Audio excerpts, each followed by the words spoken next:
father was raised for a time to believe that he had a brother, a half-brother.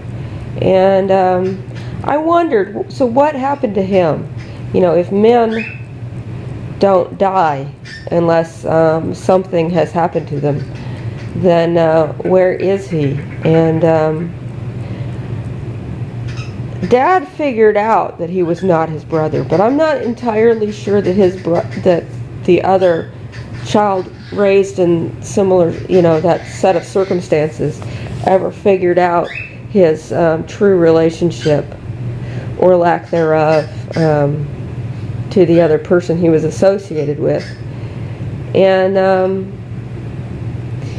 anyway, so this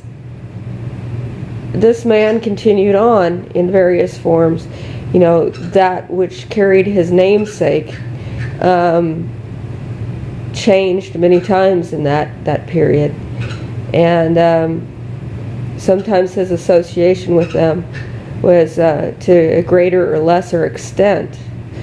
And so one of these times he was, when we were at the same place at the same time, he wanted to assert that he had more right to be there than I did.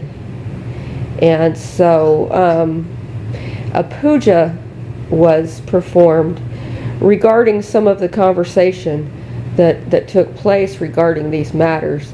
And a puja is basically similar to a golem in terms of setting a format for an angel. It's a little more open than that, but it does establish certain behavior that does not change. But it is in a world that does change, and how we can never really fully understand how angels perceive things. So this had to do with people who invaded a school environment.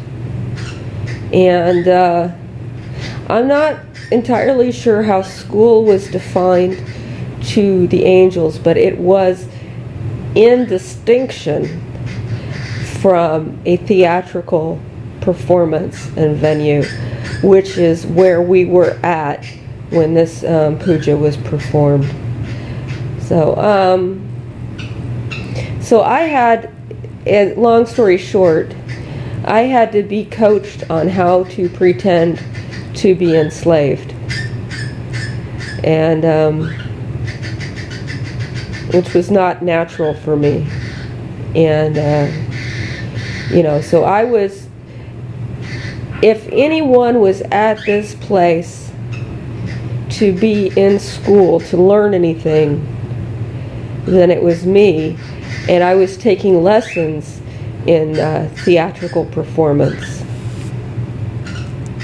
And there was another school where I had encountered this same person, where I was enrolled, paid in full, and this other person was claiming to also be the same, but he was not.